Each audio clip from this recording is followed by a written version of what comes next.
Hello everyone, welcome back. तो एक नई क्लास में आपका स्वागत है और आज हम लोग क्लास 12th के लिए जो हमारा सेकंड चैप्टर है जिसमें पोटेंशियल और कैपेसिटेंस की बातें होती हैं वो करने वाले हैं। तो कोशिश करेंगे आधे घंटे से कम टाइम में इस कंप्लीट चैप्टर का हम लोग रिवीजन कर लें और जो जो कॉन्सेप्ट्स यहाँ यूज होते हैं उन सबको देख लें और किस टाइप से क्वेश्चंस बनते हैं यहाँ पर उसकी भी मैं लगातार चर्चा करते हुए चलूंगा। ठीक है, तो स्टार्ट करते हैं फ्रॉम द वेरी बिगिनिंग, मतलब पोटेंशियल से शुरुआत करते हैं। ठीक है, electrostatic potential. Electrostatic potential,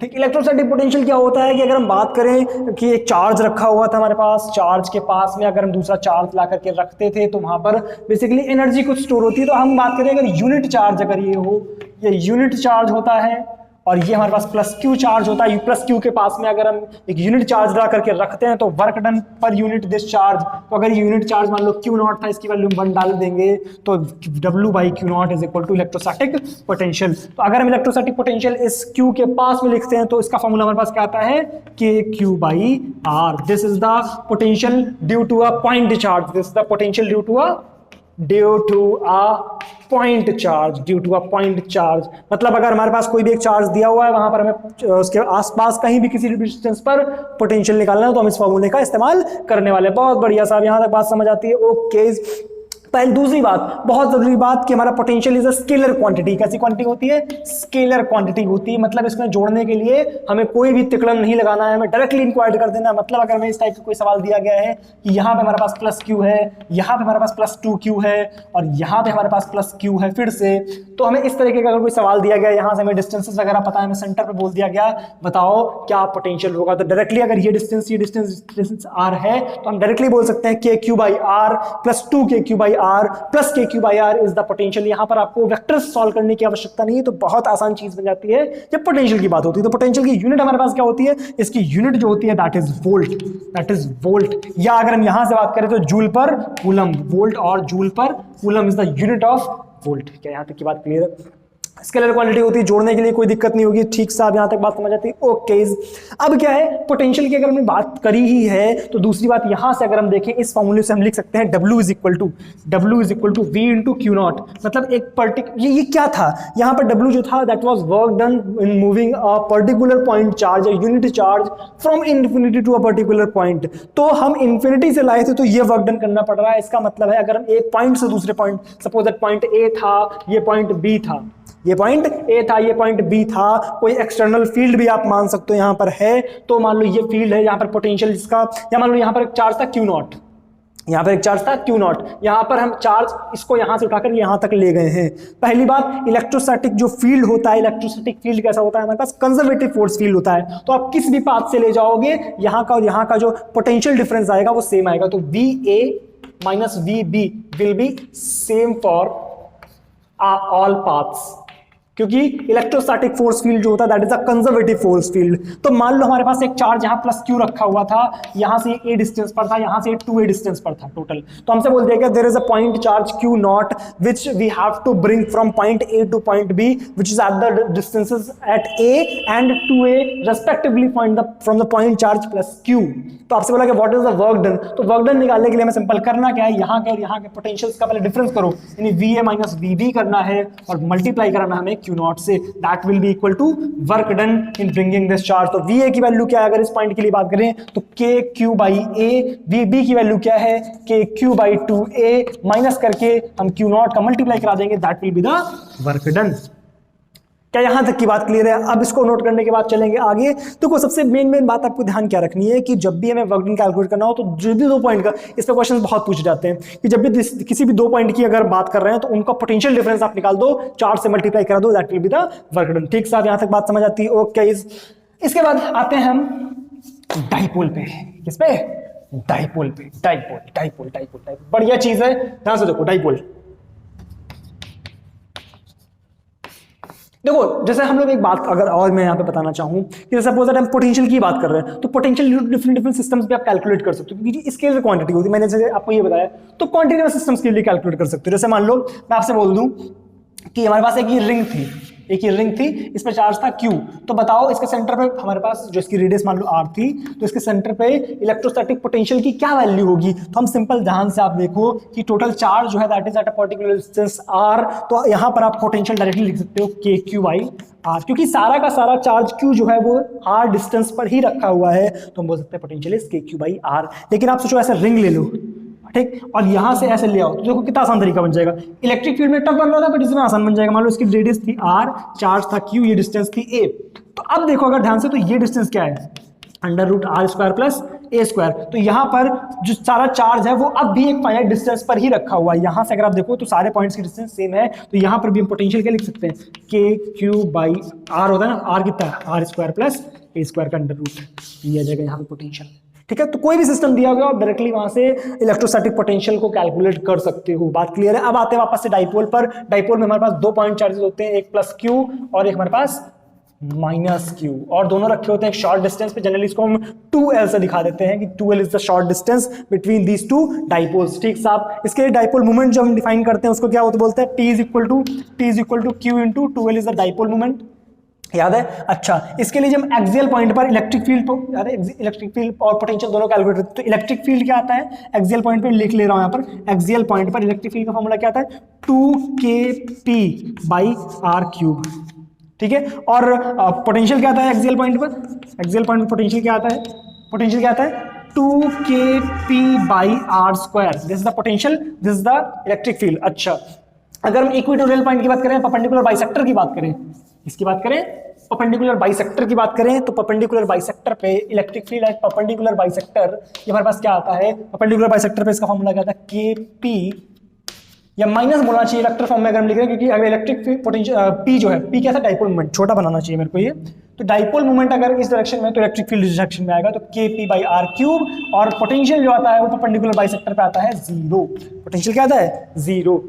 general point की बात करें, जनरल पॉइंट के लिए बहुत आसान होता है। मैं डायरेक्ट आपको तरीका बताता हूं कि अगर ये हमारे पास ये P था, तो हमेशा ब्रेक कर लिया करो, ये थीटा में और ये थीटा में। इसके लिए हो जाएगा P cos थीटा, किसी पॉइंट पर अगर हमें निकालना है, इसके लिए हो जाएगा P sin थीटा। तो ब्रेक करके करोगे तो इसके लिए हो जाएगा एक्सियल पॉइंट, इसके लिए हो जाएगा परपेंडिकुलर बाइसेक्टर पॉइंट। इसके लिए जब आप इस तरह से कैलकुलेट करोगे, दोनों का कॉम्बिनेशन निकालोगे, तो इसके लिए क्या आ जाएगा? इसके लिए एक्सियल पॉइंट के लिए 2kp cos थीटा बाई, ये डिस्टेंस क्या है? R थी, तो R³। करेक्ट है। इसके लिए क्या आ जाएगा?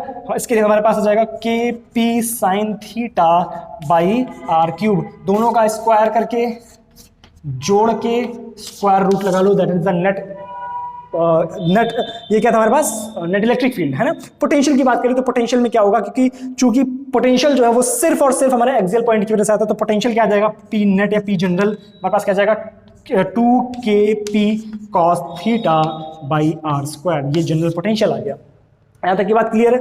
अच्छा, ये पोटेंशियल हो गया, ठीक है, डाइपोल हो गया। इसके बाद क्या बात करते हैं? कंडक्टर्स की बात करते हैं। कंडक्टर्स की वजह से जो इलेक्ट्रिक फील्ड और पोटेंशियल हमारा प्रोड्यूस होता है, इसकी बातें हम इसी चैप्टर में करते हैं। अच्छा साहब, किसकी बात करते हैं? कंडक्टर्स की बात करते थे। कंडक्टर्स की अगर हम बात करें तो कंडक्टर्स में क्या होता है? बस कंडक्टर कोई भी है तो कंडक्टर के लिए जो अंदर इलेक्ट्रिक फील्ड होता है वो 0 होता है। चार्ज अगर हम Q डालते हैं तो उसके सरफेस पर आ जाता है। ठीक है, सारी चीजें याद करते हुए चलेंगे। कंडक्टर्स के लिए अंदर electric field 0, potential constant, charge completely बाहर। ठीक साहब, ये बात अपने को याद है।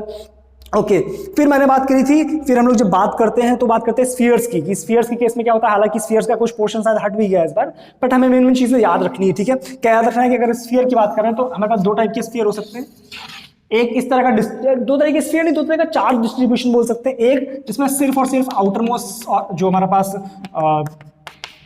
सरफेस है उस पर चार्ज हो, एक उसमें अंदर भी चार्ज हो। ठीक है, तो ऐसे केवल 3 टाइप के स्फीयर होते हैं, चाहे वो हॉलो कंडक्टिंग हो, चाहे वो सॉलिड कंडक्टिंग हो, चाहे वो हॉलो नॉन कंडक्टिंग हो। ये हमारा अगर सॉलिड नॉन कंडक्टिंग होगा तो इस टाइप का डिस्ट्रीब्यूशन बनेगा। यहां पर अगर हम बात करें इलेक्ट्रिक फील्ड की, तो इलेक्ट्रिक फील्ड का फॉर्मूला क्या था हमारे पास? इलेक्ट्रिक फील्ड हमारे पास यहाँ पर क्या बनता है? बहुत ध्यान सोचो कि इसमें हालांकि इलेक्ट्रिक फील्ड की चर्चा हमें नहीं करनी चाहिए, इसमें पोटेंशियल की चर्चा करनी चाहिए। फिर भी हम पोटेंशियल की चर्चा करते हुए चलते हैं। ठीक है, इसमें पोटेंशियल क्या आता है? अंदर आता है हमारे पास V in जो आएगा, that will be equal to V in is equal to KQ/R²। Q is the charge, R is the radius.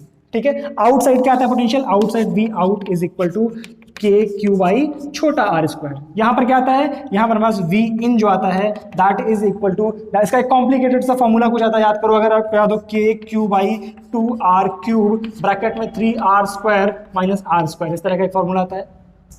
ठीक है, मैंने कुछ गड़बड़ किया क्या, एक बार चेक कर लेना। ठीक है, वी आउटसाइड सेम आता है, वी आउटसाइड हमारा क्या आता है K Q by are square. ठीक है, ये हमने पोटेंशियल की बात करी। फिर इसमें हम लोग कैपेसिटेंस की भी बातें करते हैं। कैपेसिटर क्या होता है, कैपेसिटर वही होता है जो मंजूर खुदा होता है। नहीं भाई साहब, कैपेसिटर क्या होता है, जिसमें हम चार्ज स्टोर करते हैं।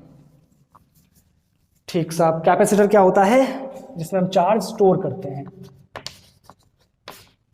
कैपेसिटर जनरली हमारे सिलेबस में कौन सा है, हमारे सिलेबस में पैरेलल प्लेट कैपेसिटर। कैपेसिटर में जब भी हम चार्ज स्टोर करते हैं तो C की वैल्यू क्या होती है, Q बाई V। मेन बातें जो हमें इसमें याद रखनी है वो ये है कि कैपेसिटेंस जो होती है, कैपेसिटेंस C जो होती है वो चार्ज और पोटेंशियल दोनों पर ही डिपेंड नहीं करती है। जी हाँ, इस पर डिपेंड नहीं करती है। हमें लगता है कि ये Q पर भी डिपेंड कर रही है, V पर भी डिपेंड कर रही है, V बढ़ाओगे C घटेगा, Q बढ़ाओगे V C बढ़ेगा, ऐसा कुछ नहीं होता है। ठीक है, अगर याद हो इस चैप्टर, बहुत ध्यान से सोचो कि अगर ये चैप्टर आपको याद हो तो इसमें जो C था वो डिपेंड करता है किस पे, डायमेंशंस ऑफ द कैपेसिटर पर। C किस पे डिपेंड करता है, डायमेंशंस ऑफ द कैपेसिटर पर। C depends upon dimensions of the capacitor, dimensions of the capacitor, है ना। तो अगर हम बात करें स्फेरिकल कैपेसिटर, हालांकि हमारे सिलेबस नहीं था फिर भी हम बात कर लेते हैं। हमारे पास जो स्फेरिकल कैपेसिटर था, C spherical capacitance for spherical capacitor क्या आता है, 4 पाई एप्सिलॉन नॉट A, जहां A क्या है, उसकी रेडियस आप R से भी लिख सकते हो ताकि याद रखने में आसानी हो, 4 पाई एप्सिलॉन नॉट R। ठीक है, ओके। फिर हम पैरेलल प्लेट कैपेसिटर की बात करते हैं। Parallel plate capacitor, parallel plate capacitor.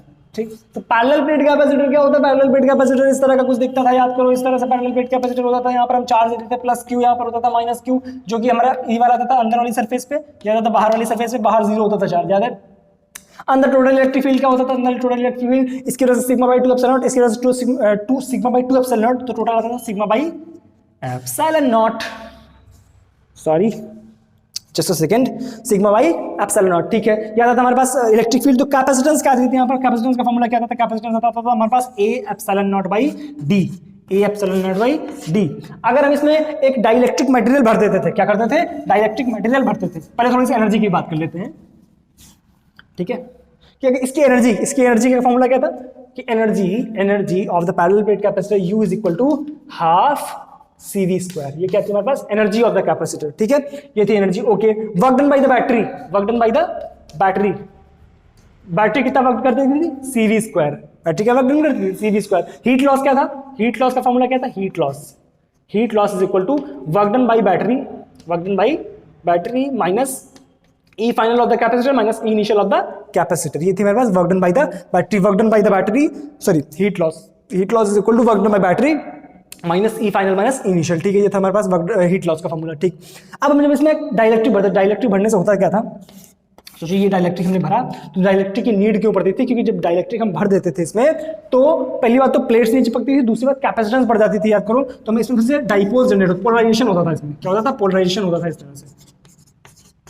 तरह से पोलराइजेशन होता था, यहाँ माइनस प्लस इस तरह से, क्योंकि यहाँ हमारे पास प्लस था और यहाँ पे हमारे पास माइनस, तो माइनस इस तरफ आ जाएंगे और प्लस उस तरफ जाएंगे। ठीक है, क्योंकि हमारे पास डाइलेक्ट्रिक इंसुलेटिंग मटेरियल, इस तरह से जो थे चार्जेस सेपरेट टोटली नहीं होते थे, ये सिर्फ ये जो पोलराइज होते थे एक तरह से, सिंपल। ठीक है, तो यहाँ पर कैपेसिटेंस का फॉर्मूला क्या था, KA epsilon not by D, KA epsilon not by D। जब दो कैपेसिटर को हम सीरीज और पैरेलल में जोड़ते थे तो सीरीज पैरेलल का फॉर्मूला भी एक बार रिवाइज करते हुए चलते हैं। ये रेसिस्टर्स का उल्टा होता था, कैसा होता था, रेसिस्टर्स का उल्टा। दो पैरेलल कैपेसिटर हम सीरीज में लगे हुए हैं तो सीरीज में क्या होता था, 1/C equivalent is equal to 1/C1 plus 1/C2। Parallel में क्या होता था, C equivalent is equal to C equivalent या C total equal to C1 plus C2 so on, जो भी है आगे। ठीक है, इसके अलावा अगर हम इसमें, मैंने इस तरह के भी क्वेश्चंस बताए थे, हालांकि अपने क्लास अगर देखी होगी कैपेसिटर्स में, तो कैपेसिटर्स में क्या होता है, कैपेसिटर्स में कभी कभी इस तरह के सवाल बनते हैं, किस तरह के सवाल बनते हैं, जहां पर हमें इस तरह से सवाल दिया गया है, वहां पर आपको डाइलेक्ट्रिक मटेरियल्स जो हैं वो आपको इस तरह से दिखाए जाते थे कि इसका मान लो K1 है, इसका K2 है और इसका K3 है। तो इनको सॉल्व करने का हमेशा तरीका क्या होता है, इनको ब्रेक कर दिया जाता है कि ये वाला क्या है, ऐसे लगा हुआ है, ये हमारे दो पैरेलल में लगे हुए हैं। तो हमेशा सॉल्व करने का तरीका ये होता है, मैं बेसिक तरीका बता रहा हूँ, पूरा सॉल्यूशन नहीं बता रहा हूँ कैसे करना है। आप कैपेसिटर्स वाली क्लास में जाकर के इसका कंप्लीट सॉल्यूशन देख सकते हो अगर ऐसे में कोई दिक्कत है। तो सॉल्व करने का तरीका, इसको ऊपर कर दो, इन दोनों को नीचे कर दो, सिंपल। अच्छा, अब ध्यान रखना कि इसमें एरिया वेरिया किस तरह से, क्योंकि इसमें क्या है, एरिया भी आधा हो रहा है, इसमें क्या है, एरिया भी आधा हो रहा है, इसमें डिस्टेंस भी आधी हो रही है। तो अगर टोटल डिस्टेंस ये डी थी, ये ए था, तो इसके लिए कैपेसिटेंस क्या लिखेंगे, पहले वाले के लिए capacitance C1 is equal to K1 A by 2, क्योंकि डिस्टेंस आधी हो गई, सॉरी एरिया आधा हो गया, into epsilon not by distance तो पूरी है इसमें ना, विड्थ है वो तो पूरी है। C2 इसके लिए लिखेंगे, तो C2 हमारे पास क्या आ जाएगा, K2 एरिया आधा हो गया है, epsilon not by D by 2, distance भी आधी हो गई। C3 इसके लिए लिखेंगे तो क्या आ जाएगा, K3 A कितना A by 2 epsilon not by D by 2। तो ये हो गई हमारे पास कैपेसिटेंस। आई होप बातें क्लियर हो गई होंगी, कोई कंफ्यूजन, कोई दिक्कत? तो ये हमारा कंप्लीट चैप्टर हो गया, ठीक है। कुछ छूटा तो नहीं, अगर कुछ छूटा तो कमेंट सेक्शन में लिख देना, ठीक है। हो सकता है कुछ छूटा तो मैं अगले चैप्टर में उसको कंप्लीट करा दूंगा, अगले चैप्टर। अब चूंकि हम लोग यहाँ से लगातार रिवीजन करते हुए चलेंगे, अगर कुछ भी छूट जाए तो उसको अगले, क्योंकि ऐसा ना मैं कोई रूट्स रखे हूँ ना कुछ, जो मेरे दिमाग में आता जा रहा है कंप्लीट चैप्टर वो मैं यहाँ पे लिखता जा रहा हूँ, ना ही अपने पास वो चल रहा है कि स्लाइड्स चल रही है पीछे कुछ चलता रहेगा। तो एक बार देख लिया करो, अगर कुछ रह जाए तो उसको कमेंट सेक्शन में लिख दो, मैं अगला जो चैप्टर का रिवीजन कराऊंगा उसमें उस चीज़ को 2 सेकंड लेकर के बता दूंगा, ठीक है ना। चलो, ताकि अगले जो बाकी लोग हैं उनकी भी हेल्प हो सके, ठीक है। चलो मिलते हैं नेक्स्ट वीडियो में, तब तक अच्छे से पढ़ाई करो और परफेक्टली होकर के फोकस करो भी यहाँ पर, ठीक है। चलो बाय बाय।